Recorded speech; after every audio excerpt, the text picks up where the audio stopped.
오늘 우리에게 주시는 하나님의 말씀은 시편 118편 1절에서 29절 말씀입니다. 봉독은 1절에서 16절까지만 봉독하도록 하겠습니다. 주님께 감사하여라. 그는 선하시며 그의 인자하심이 영원하다. 이스라엘아, 그의 인자하심이 영원하다 하여라. 아론의 집아, 그의 인자하심이 영원하다 하여라. 주님을 경외하는 사람들아, 그의 인자하심이 영원하다 하여라. 내가 고난을 받을 때에 부르짖었더니 주님께서 나에게 응답하여 주시고 주님께서 나를 넓은 곳에 세우셨다. 주님은 내 편이심으로 나는 두렵지 않다. 사람이 나에게 무슨 해를 끼칠 수 있으랴. 주님께서 내 편이 되셔서 나를 도와주시니 나를 미워하는 사람이 망하는 것을 내가 볼 것이다. 주님께 몸을 피하는 것이 사람을 의지하는 것보다 낫다. 주님께 몸을 피하는 것이 높은 사람을 의지하는 것보다 낫다. 뭇 나라가 나를 애워쌌지만 나는 주님의 이름을 힘입어서 그들을 물리쳤다. 그들이 나를 겹겹이 애워쌌으나 나는 주님의 이름을 힘입어서 그들을 물리쳤다. 그들이 나를 벌떼처럼 애워싸고 가시덤불에 붙은 불처럼 나를 삼키려고 하였지만 나는 주님의 이름을 힘입어서 그들을 물리쳤다. 내가 나를 밀어서 넘어뜨리려고 하였어도 주님께서 나를 도우셨다. 주님은 나의 능력, 나의 노래, 나를 구원하여 주시는 분이시다. 의인의 장막에서 환호하는 소리, 승리의 함성이 들린다. 주님의 오른손이 힘차시다. 주님의 오른손이 높이 들렸다. 주님의 오른손이 힘차시다. 여러분들은 다 하나님이 살아계심을 믿으시죠? 그 믿음에 그 하나님이 여러분의 편이시라는 확신도 함께 하시기를 축복합니다. 하나님이 살아계실 뿐만 아니고 그 하나님이 내 편이다, 이렇게 고백할 수 있다는 것은 정말 대단한 믿음입니다. 그리고 우리가 하나님을 믿었다면 반드시 그런 믿음으로 나아가야 됩니다. 이 시편 118편은 하나님을 믿는 자의 놀라운 신앙 간증입니다. 하나님을 믿는 사람은 도대체 어떻게 사는지를 이 시편 118편에서 참 놀랍게 말씀하고 있습니다. 그 중에서 제 마음에 가장 와닿았던 구절이 주님은 내 편이라고 하는 시편 기자의 고백입니다. 6절, 7절에 보면 두 번에 걸쳐서 주님은 내 편이시다 하는 고백을 하고 있습니다. 6절에 주님은 내 편이시므로 나는 두렵지 않다. 사람이 나에게 무슨 해를 끼칠 수 있으랴. 주님께서 내 편이 되셔서 나를 도와주시니 나를 미워하는 사람이 망하는 것을 내가 볼 것이다. 주님이 내 편이시니 나는 어떤 사람도 두렵지 않다. 여러분은 정말 하나님을 믿으니 그런 믿음이 있으십니까? 나 어떤 사람도 두렵지 않아. 왜? 하나님이 내 편이시니. 우리가 하나님을 진짜 믿는다면 그런 믿음으로 하나님을 믿어야 마땅한 일이죠. 이 시편 기자는 하나님의 인자하심이 영원하시다는 고백을 1절부터 4절까지에 4번이나 반복하고 있습니다. 하나님의 인자하심이 영원하시다고 한 고백을 4번이나 연속으로 한다는 이야기는 그걸 들어서 아는 게 아니라 이런 뜻입니다. 들어서 알 수도 있죠. 여러분, 하나님의 인자하심이 영원하심을 아십니까? 알지요. 왜? 성경에 나와 있으니까. 근데 4번이나 연속으로 하나님의 인자하심은 영원하시도다 하라, 그렇게 그가 외치는 것은 그가 실제로 체험했기 때문에 그런 것이죠. 하나님의 인자하심이 영원하시구나, 본인이 체험했다는 거죠. 이 시편 기자는 아주 심각한 고난 속에 거의 죽을 지경이 되었을 때 하나님의 구원하심을 체험했습니다. 5절에 보면은 이렇게 말합니다. 내가 고난을 받을 때에 부르짖었더니 주님께서 나에게 응답하여 주시고 주님께서 나를 넓은 곳에 세우셨다. 어느 정도로 고난이 심각했는지 10절과 12절에 보면 어느 정도 이해할 수 있습니다. 10절에 그는 이렇게 말합니다. 문 나라가 나를 에워쌌지만 세상 모든 나라가 나를 죽이려고 나를 포위하고 있다. 여러분 한번 상상해 보세요. 한 사람만 나를 죽이려고 해도 정말 살아가기가 힘들 정도로 두려울 텐데 세상 모든 나라가 나를 에워싸고 있다. 12절에 그들이 나를 벌떼처럼 에워싸고 가시던 불에 붙은 불처럼 나를 삼키려고 하였지만, 그러니 이 시편 기자는 사실 살아날 가능성이 전혀 없다. 누구나 본인도 그렇고 다른 사람도 그렇고 이제 죽었구나 이럴 상황이었는데 하나님께 기도하고 하나님이 구원해 주신 것입니다. 그러니 시편 기자에게 있어서의 하나님에 대한 찬양은 정말 감격 그 자체입니다.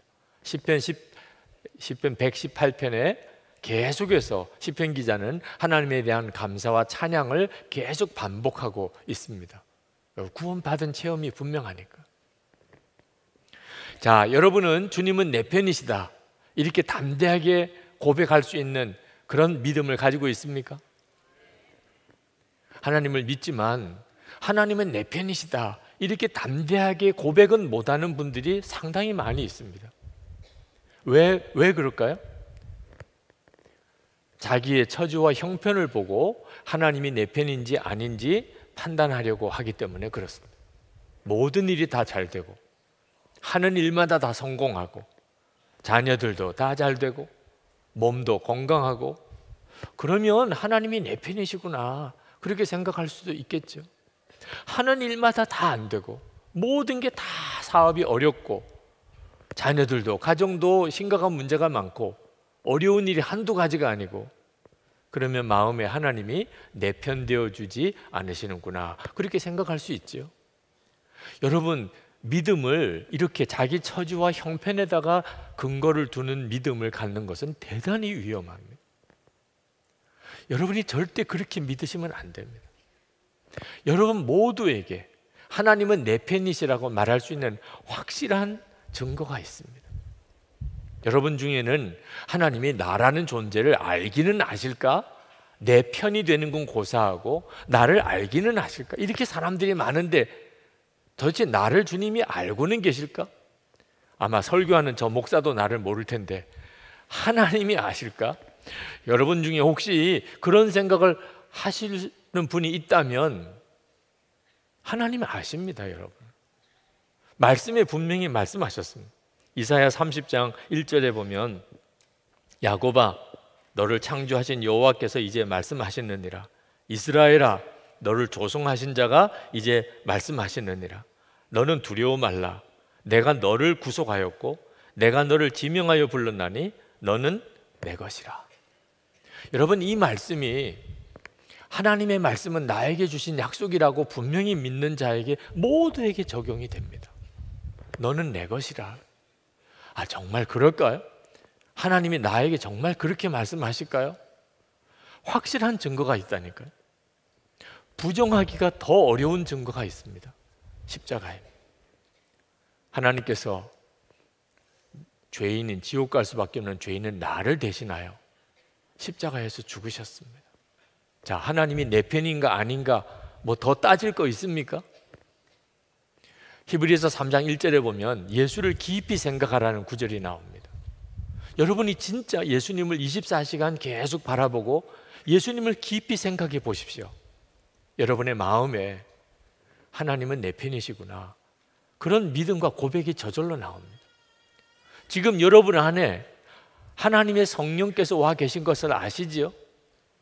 자, 하나님께서 내 편인가 아닌가 성령께서 내 안에 오신 거 보면 확실하잖아요. 아니 성령 하나님이 내 안에 임하셨는데 하나님이 내 편인가 아닌가 그걸 의심해요? 저나 여러분 모두에게나 하나님이 내 편이라는 확실한 증거가 있습니다. 이건 조금 더 의심할 문제가 아닙니다. 그런데 주님은 내 편이시라고 이렇게 확신에 차서 고백하는 것이 한편은 아주 위험한 신앙일 수도 있습니다. 아주 이기적이고 자기 중심적인 그런 믿음을 가지는, 하나님조차도 내 소유로 생각하는, 실제로 그런 사람들이 있습니다. 주님은 내 편이시다, 하나님은 내 편이시다, 말은 그렇게 고백을 하는데 실제로는 중심은 자기 중심이라 하나님마저도 내 것이라고 생각하는 이런 경우가 있습니다. 블레셋과 이스라엘이 싸울 때 이스라엘 군대가 아주 정말 기발한 생각을 했습니다. 여호와의 법궤를 우리 전쟁터로 가지고 가자. 하나님의 임재를 상징하는 여호와의 법궤가 성소에 있어야 되는데 그 법궤를 들쳐매고 전쟁터로 나간 겁니다. 이유는 뭐지요? 하나님이 우리와 함께 계시잖아. 법궤가 같이 있으니 이보다 더 분명한 증거가 어디 있어요? 그리고 여호와의 법궤까지 메고 왔으니 하나님이 가만히 계시겠습니까? 하나님이 우리를 지켜주시지 않겠어? 결과가 어떻게 됐습니까? 그들이 블레셋에 다 패했습니다. 그리고 여호와의 법궤는 뺏겨서 가나안 우상 신전에 처박혔습니다. 하나님이 내 편이라고 그렇게 외치고 여호와의 법궤까지 끌고 다녔는데 이게 무슨 꼴입니까? 하나님이 내 편이시라는 것에 있어서 중심이 자기 자신이라는, 말을 해도 생각을 해도 무슨 행동을 해도 철저하게 자기 중심. 내가 한번 옳다고 생각하면 무슨 일이 있어도 안 바꿉니다. 하나님조차도 바꾸지 못합니다. 이런 믿음을 가지고 있는 사람에게는 주님이 내 편이라고 고백하는 것이 그에게는 화가 됩니다. 여러분, 우리가 어릴 때 부모님 돌봄 가운데 자랐잖아요. 여러분, 부모는 항상 자식 편입니다. 그렇죠? 네. 언제나 부모님은 내 편이 되어 주시죠. 한 번 내가 아버지, 어머니 편에서 생각을 해보았나? 부모가 되어서야 비로소 깨닫습니다. 그때 아버지가 이런 생각하셨겠구나. 그때 어머니 심정은 이랬겠구나. 우리는 참 너무 늦게서야 깨달아요. 그런데 우리는 하나님을 믿는 믿음도 꼭 같습니다. 끊임없이 나예요. 하나님, 나 도와주세요. 하나님, 내게로 와서 나와 함께 해주세요. 중심은 나예요. 이제 그게 바뀌어야 합니다. 하나님은 나의 하나님, 하나님은 내 편이시다. 여러분이 그렇게 고백하려면, 여러분이 주님의 편이 되시면 금방 해결됩니다. 여러분이 주님의 편이시니 주님은 여러분의 편이죠. 여러분이 이 사실을 놓치지 않아야 돼요. 여러분이 항상 주님의 편에 서기를 힘쓰시면 주님은 내 편이시라고 고백하면 고백할수록 하나님의 영광이 드러나게 됩니다. 이 시편 118편의 시편 기자는 주님은 내 편이시라고 그렇게 외쳤는데 그가 고백하고 노래하는 것을 가만히 보면 그는 철저히 하나님 편이었습니다. 하나님을 향하여 있었습니다. 8절 9절에 보면 주님께 몸을 피하는 것이 사람을 의지하는 것보다 낫다. 주님께 몸을 피하는 것이 높은 사람을 의지하는 것보다 낫다. 하나님을 믿는다고 하면서도 하나님보다는 사람이 더 커 보이는 사람이 수도 없이 많습니다. 지금 이 자리에도 솔직히 내가 하나님을 믿기는 하지만 지체가 높은 사람, 지위가 높은 사람, 그 사람이 더 의지가 되는 이들이 있으실 거예요. 근데 시편 기자는 아니었어요. 하나님께 피하는 것이 내가 지위가 높은 사람을 의지하는 것보다 훨씬 더 낫다. 그는 분명히 하나님을 알았어요. 어떤 사람과도 비교할 수 없이 크신 하나님을 그는 알았단 말이에요. 그래서 그는 어떤 일이든지 항상 하나님께로 향했습니다. 하나님께 나에게 와주세요라고 안 했습니다. 그가 하나님께로 피했어요. 철저하게 하나님 중심이었습니다. 이런 믿음을 가지고 있고 이런 태도를 가진 사람은 반드시 하나님의 강력한 역사가 그의 삶 속에 나타납니다. 10절에서 12절에 보면 3번이나 주님의 이름으로 원수를 물리쳤다는 고백을 하고 계세요.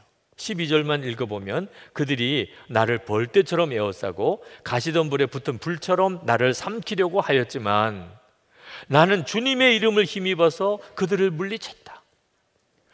여러분, 대적과 싸울 때 정말 주님의 이름만 의지할 믿음이 있습니까?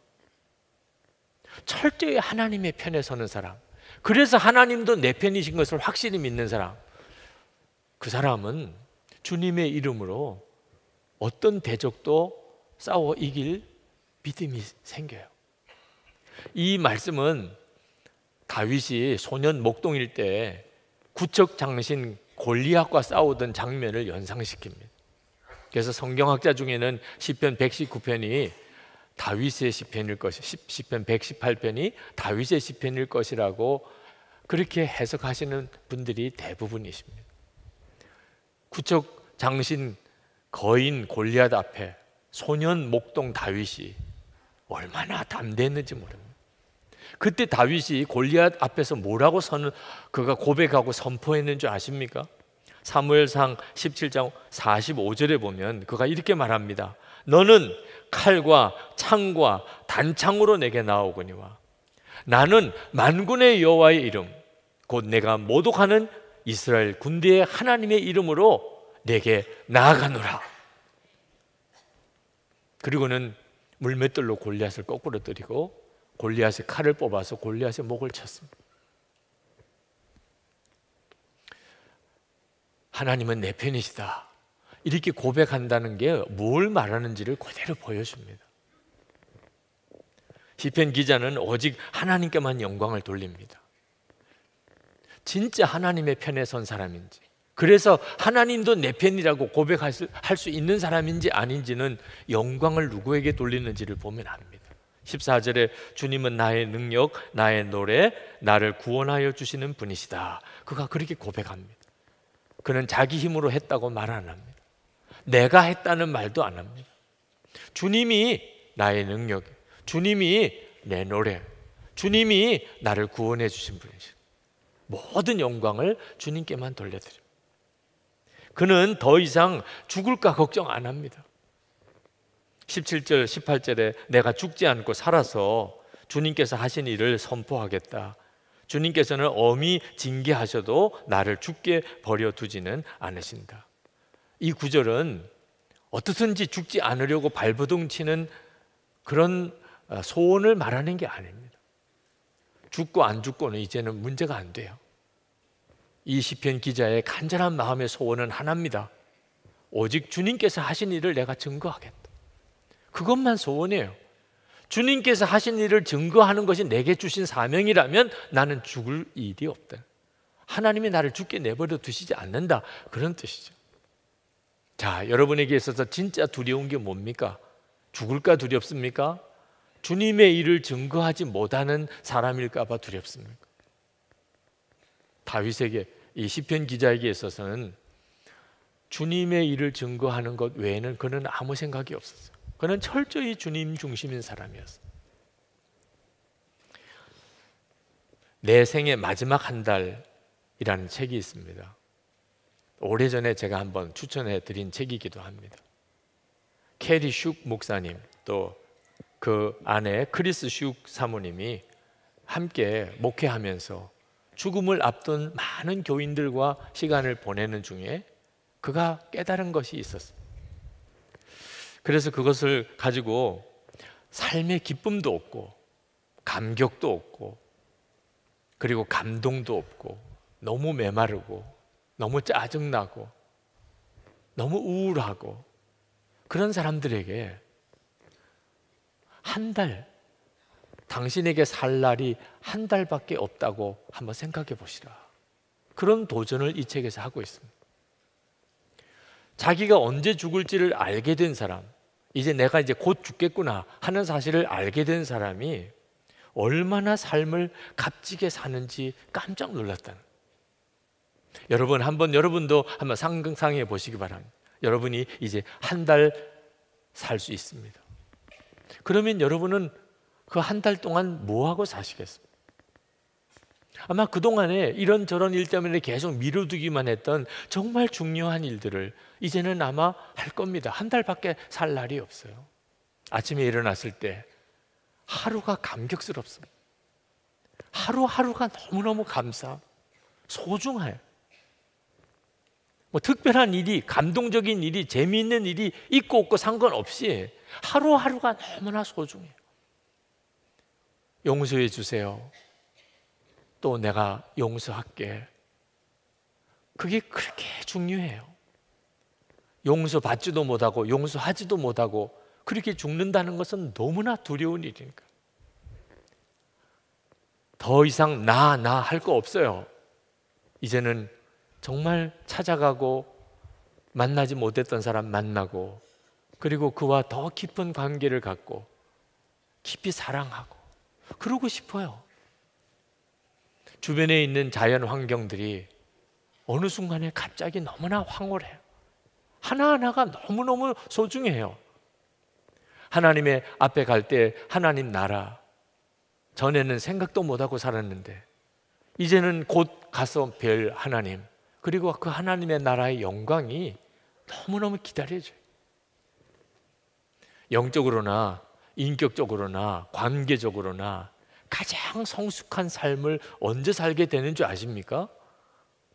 내 죽을 때가 언젠지를 알게 됐을 때예요. 우리가 예수 그리스도 안에서는 참 놀라운 역사가, 죽는 것도 복이 있다는 거예요. 더 이상 죽는 게 두렵지가 않아요. 내가 죽을 수밖에 없는 존재라는 것을 잊어버리고 사는 게 두려운 거죠. 시편 기자는 예배의 기쁨이 아주 충만합니다. 19절에 보면 구원의 문들을 열어라. 내가 그 문들로 들어가서 주님께 감사를 드리겠다. 이것이 주님의 문이다. 의인들이 그리로 들어갈 것이다. 이건 예배 찬송입니다. 시편 기자는 지금 하나님께 예배하면서 하나님을 만나요. 구원의 문을 열고 들어가서 하나님의 보좌에서 하나님께 감사를 드립니다. 그는 예배 드릴 때마다 하나님을 만나요. 여러분, 우리도 똑같이 예배 드릴 때마다 하나님을 만나야 합니다. 그렇게 약속해 주셨어요. 예수님께서 마태복음 18장 20절에 두세 사람이 내 이름으로 모이는 곳에 나도 그들 중에 있느니라. 그 주님의 말씀이 사실이라면 지금 주님은 우리 가운데 계십니다. 여러분 가운데 계시는 주님을 보십니까? 여러분이 느끼든 느끼지 못하든 주님이 우리 가운데 계십니다. 여러분, 우리는 이렇게 모여서 찬송을 같이 불렀어요. 모여서 우리가 기도했습니다. 지금 말씀을 듣고 있습니다. 우리는 지금 무슨 발표회를 보러 온 것도 아니고 강연회장에 온 것도 아니고 우리는 무슨 영화나 연극을 보러 온 것도 아닙니다. 도대체 우리로 하여금 이렇게 모이게 하고 찬송하게 하고 기도하게 하고 말씀에 귀를 기울이게 하는 분이 누구십니까? 목사가 그렇게 하고 있는 것입니까? 제가 여러분들을 다 알지도 못하는데 여러분들이 이렇게 이 자리에 오게 하시고 우리가 다 같이 아까 찬송을 부르고 도대체 기도하고 지금 말씀에 귀를 기울이게 하시는 분이 누구지요? 우리는 눈에 보이는 것만 전부가 아닌 것을 아는 사람입니다. 주님이십니다. 지금 주님이 우리 가운데 역사하지 않으신다면 지금 이 예배를 설명할 방법이 없습니다. 우리는 예배 드릴 때마다 주님을 만나게 돼 있어요. 약속하셨습니다. 제가 노방 찬양 전도를 그렇게 다닐 때 역 광장에서 함께 간 교우들과 함께 거기서 서서 먼저 하나님을 크게 찬양을 합니다. 사람들이 구경하기도 하고 그냥 외면하기도 하고 지나가지만 중요한 것은 하나님을 찬양하는 것입니다. 그런데 그때마다 느껴요. 마치 누군가가 우리를 노려보고 있다는. 그럴 수밖에 없겠죠. 우리가 교회 안에서 찬양하는 게 아니고 길거리에 나갔습니다. 역 광장에 나갔습니다. 세상에는 세상 임금이 있다고 그랬습니다. 이 세상을 장악하는 마귀는 자기 영역에 성도들이 나와서 찬양하는 것에 대해서 그가 좋아하겠습니까? 그러니 노려볼 수밖에 없겠죠. 그게 너무 무서워서 전도하러 같이 나갔는데 찬양 대열에는 서지 못하는 교인들도 있었어요. 조금 떨어져서 멀찌감치 지켜보는. 충분히 이해할 수 있었어요. 처음 나오시는 분들은 그런 뭐라고 설명할 수 없는 두려움이 느껴집니다. 자, 그렇다면 여러분, 지금 이렇게 모여서 찬송하고 기도하는 이 예배당 안에서 누가 우리를 보고 기뻐하실까요? 아니, 길거리에 나가서, 세상에 나가서 여러분이 성도로서 살고 또 복음을 전할 때 그때 마귀가 노려보는 것 같은 느낌을 여러분 다 경험했잖아요. 그게 무서워서 내가 예수 믿는다고 담대하게 말하지 못하는 순간도 있었잖아요. 그렇다면 지금 이렇게 예배당 안에서는 우리가 하나님께 찬양하고 예배할 때 우리를 보면서 기뻐하시는 주님을 느낄 수 있어야 되잖아요. 그 눈이 뜨이셔야 돼요. 우리 아기학교 전도사님이 한 번은 4살 된 아기 이야기를 하더라고요. 4살 된 아기가 전도사님에게 이렇게 이야기하더래요. 전도사님, 좋으신 하나님 찬송을 부르면 자꾸 눈물이 나요. 4살 된 아기가 좋으신 하나님 찬송을 부르면 자꾸 눈물이 난대. 여러분, 혹시 이 영상 보셨나 모르겠어요. 우리 교회 유아부실에서 어떤 아기가 기도하는 장면 한번 보여드리겠습니다.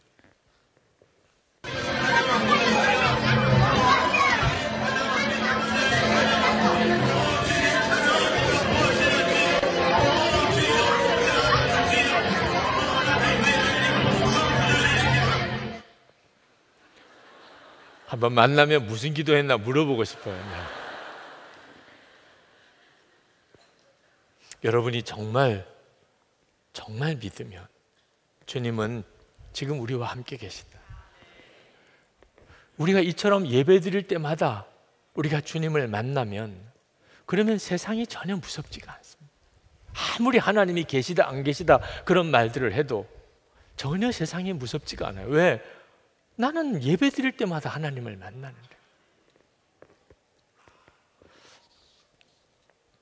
하나님께서는 우리가 약하다고 또 능력이 없다고 또 미련하다고 우리를 세상처럼 그렇게 외면하시는 분이 아니십니다. 하나님이 내 편이시라고 하는 담대한 믿음이 있는 사람에게 더 이상 세상 사람들이 알아주지 못하고 내가 뭘 가진 것도 없고 별로 배운 것도 없고 인물도 잘생기지 못했고 아무 상관없습니다. 하나님은 항상 약한 자를 택하시고 미련한 자를 택하시고 없는 자를 택하여 쓰시는 하나님이신 게 너무 분명하니까 오늘 말씀에도 그렇게 나옵니다. 22절 말씀에 집 짓는 사람들이 내버린 돌이 집 모퉁이의 머릿돌이 되었다. 이것은 주님께서 하신 일이니 우리 눈에는 기이한 일이 아닌가. 집 짓는 사람이 내버린 돌이 집 모퉁이의 머릿돌이 됐다. 아무 쓸모없다고 버린 돌이 집 모퉁이의 머릿돌이 됐다. 이것은 예수님을 향한 예언입니다. 예수님께서 당신 자신에 대한 말씀이라고 친히 그렇게 언급하셨어요. 여러분, 예수를 믿는 우리, 그 예수님을 생명이고 주님으로 영접한 우리는 어떤 존재입니까? 예수님과 똑같아요. 집 짓는 사람이 버린 그런 쓸모없는 돌 같은 내가 집 모퉁이의 머릿돌이에요. 하나님이 그렇게 쓰세요. 여러분 자신이 아주 보잘것없어도 좋아요. 그건 문제가 되지 않아요. 여러분 안에 보배이신 예수 그리스도께서 계시기 때문에. 고린도후서 4장 7절에 우리가 이 보배를 질그려서 가졌으니 이는 심히 큰 능력은 하나님께 있고 우리에게 있지 아니함을 알게 하려 함이라. 그래서 하나님은 내 편이시라고 그렇게 담대하게 고백하는 겁니다. 어떤 분이 교회는 깨지기 쉬운 질그릇들이 이렇게 진열되어 있는 유리 찬장 같다 이런 표현을 했는데 참 기가 막힌 표현이에요. 제가 여러분들을 이렇게 쭉 보니까 다 유리 찬장 같아요. 아주 깨지기 쉬운 질그릇들이 이렇게 쫙 정렬이 되어 있습니다. 조금만 잘못 건드리면 그냥 깨져요. 여러분 옆에 있는 사람에게 이야기하세요. 잘못 건드리시면 깨집니다. 조심하세요. 네. 우리는 그렇게 깨지기 쉬운 질그릇이에요. 그런데 여러분이 깨지는 것 때문에 조심해야 되는 건 아니에요. 다시 한번 이야기하세요. 뭐 깨져도 상관없어요. 별로 비싸지도 않아요. 우리는 질그릇이에요. 뭐 깨진다고 그래서 뭐 크게 신경 쓸 그릇도 아닙니다.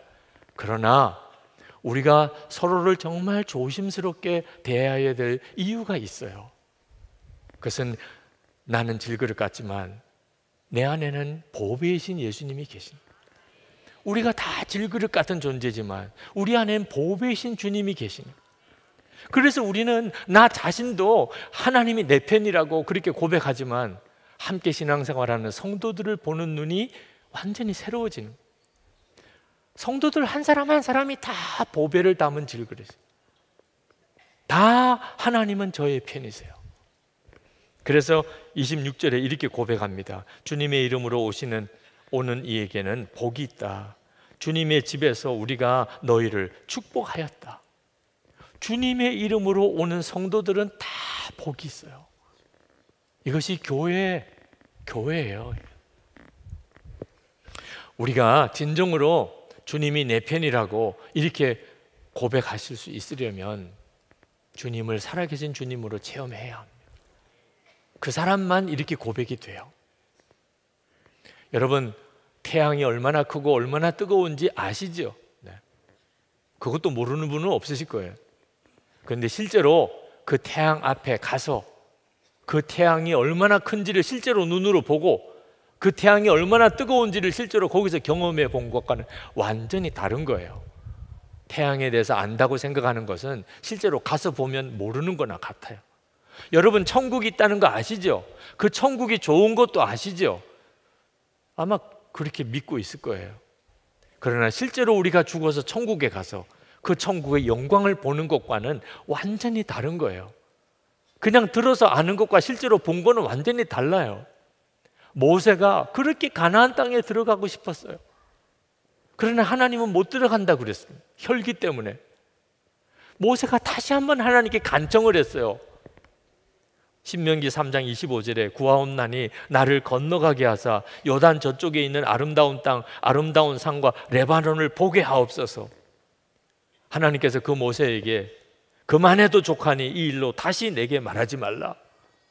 그리고는 그 모세를 그 요단 건너편에 비스가산 꼭대기로 데리고 올라가서 그 비스가산 꼭대기에서 요단 건너편에 있는 가나안 땅을 그렇게 보게만 하시고 모세를 거둬가셨습니다. 여러분, 모세가 가나안 땅 보았어요. 비스가산 꼭대기에서 요단강 건너편에 있는 땅을 보았다고요. 그러나 실제로 가나안 땅에 들어가서 거기서 그 땅을 본 것과는 완전히 달라요.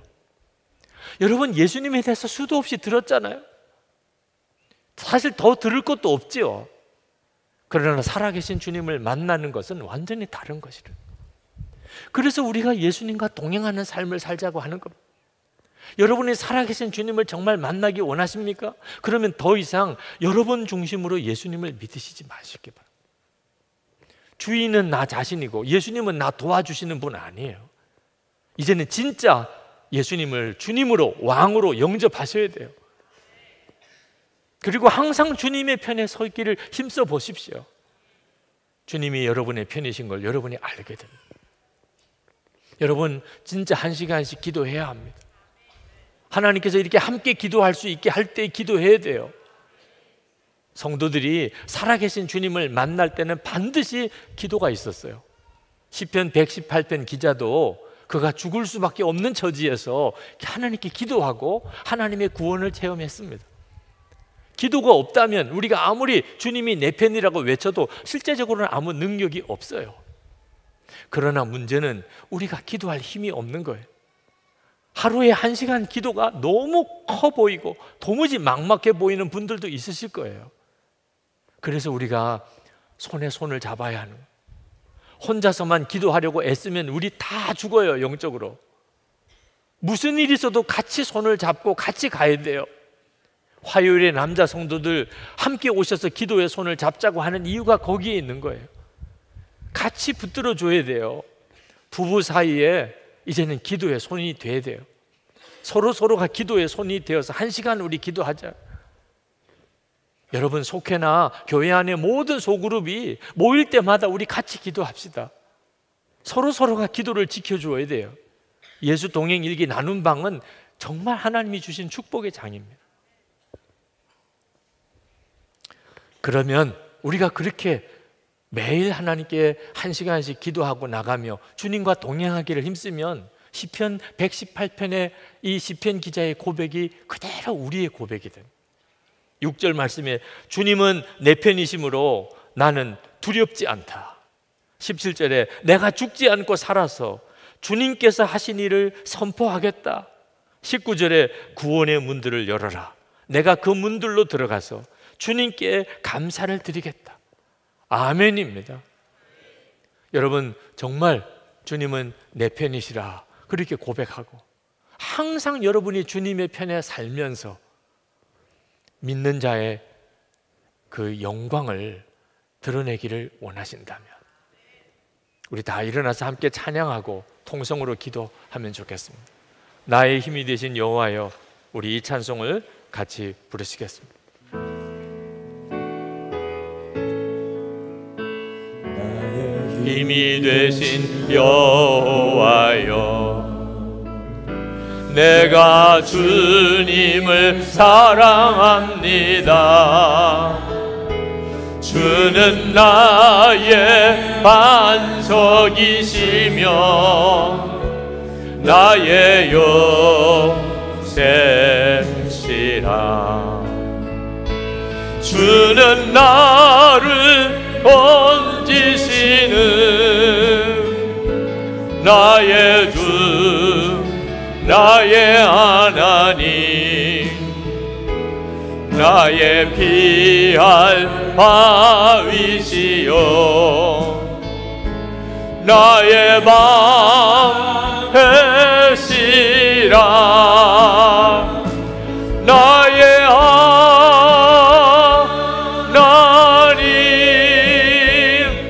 나의 하나님,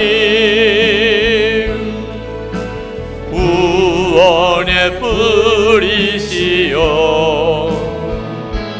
나의 산성이라. 우리 두 손 들고 나의 하나님,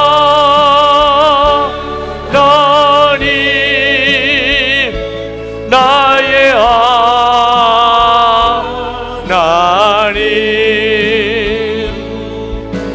그는 나의 여호와, 나의 구세주. 우리 항상 주님의 편에 서서 주님은 내 편이시라 담대히 고백하며 살게 해 주시옵소서. 우리 다 같이 주여 부르짖고 기도하십시다. 주여! 할렐루야. 크고 놀라우신 하나님의 은혜를 찬양합니다. 오늘도 하나님 주께서 그리 하소서. 우리의 마음이 간절하며 사모하며 하나님 시편 기자처럼 우리가 담대하게 하나님 주님은 내 편이시라 고백하며 살기를 원하옵니다. 하나님 그 믿음으로 살게 하소서. 하나님 그 믿음의 눈을 뜨게 하소서. 그렇게 주님을 바라보게 하소서. 항상 주님의 편에 섬으로 주님이 내 편 되신 것을 하나님 확정하게 하여 주시옵소서. 은혜로우신 하나님, 성도들에게 힘을 주소서. 하나님 주여 성도들에게 힘을 주소서. 성령의 능력으로 역사하소서. 그 마음의 사모함을, 마음의 간절히 갈망함을 주여 받아주소서. 성령의 사람으로 살게 하시기 원합니다. 예수님과 동행하며 매일 1시간 기도하며 승리의 삶을 살게 하여 주시옵소서. 주님, 아버지 하나님, 우리의 마음이 너무너무 간절한, 정말 터질 것 같이 간절합니다. 그저 성경만 읽고 그렇게 돌아가고 싶지 않습니다. 말씀이 그대로 우리의 삶에 그 말씀이 그대로 실현되기를 원합니다. 말씀대로 그렇게 살고 싶습니다. 시편 기자의 그 고백, 그 담대한 고백이 구구절절 우리 가운데도 그대로 체험되기를 원합니다. 사모함에 갈급한, 그래서 간절히 기도하는 사랑하는 성도들을 주여 일일이 주의 손으로 다 인쳐주소서. 하나님 성령께서 강하게 그 마음의 심령에 역사해 주옵소서. 항상 주님의 편에 서서 살며 주님이 내 편이시라 그렇게 고백하며 외치며 살게 하여 주옵소서. 살아계신 주님의 역사가 그 영광이 드러나게 하소서. 매일 1시간 기도하며 나가기를 원하오니 기도할 힘을 주셔서 손에 손을 잡았으니 서로가 우리가 함께 기도하며 하나님의 역사를 보게 하여 주시옵소서. 하나님, 이 나라와 민족을 위해서도 기도합니다. 우리 대한민국 예수 믿는 사람 많은 거 하나 자랑거린 사회는 점점점 하나님의 말씀을 버리고 하나님의 말씀과 반대되는 것을 법으로 제정하려고 하는 데까지도 가고 있습니다. 주님, 교회가 깨어나게 하소서. 정말 정결함을 얻고 다시 깨어나 주님의 교회로 일어나게 하소서. 성도들이 말씀과 기도로 일어나게 하소서. 주님과 동행하며 살게 해 주옵소서. 오늘도 전심으로 하나님께 나와 예배하고 마음을 다하여 주님 앞에 예물을 봉헌해 드린 성도들에게 복을 주소서. 주님, 정말 저들에게 복을 주소서. 심령에는 주를 알며 육신에 연약한 모든 질병이 깨끗함을 받으며 가정 안에 온 가족들이 믿음 안에 하나가 되며 하나님, 성도들의 삶의 현장, 그 기업의 현장, 성도들의 살림살이 위에 주의 도우시는 손길이 함께 하시고 베풀고 도우며 그렇게 나누며 살게 해 주시옵소서. 하나님, 여전히 북한에는 억류되어 있는 김국기 목사님, 김정욱 목사님, 최천길 목사님, 중국의 온성도 목사님, 탈북자들 중에서도 억류된 이들이 있다고 들었습니다. 속히 풀려나게 해주소서. 남북 정상회담 주님이 주관하소서. 세계 열방에 나가 있는 선교사님들 오늘도 힘 주소서. 주님은 나의 편이라 그 믿음 하나 가지고 나가셨습니다. 주님이 책임져 주소서. 언제 어디서든지 주님이 친히 역사해 주옵소서. 오늘도 주께 예배하고 돌아가는 모든 성도들 위해 주 예수님의 은혜와 하나님의 사랑하심과 보혜사 성령의 교통하심이 충만히 함께 하시기를 축원하옵나이다. 아멘.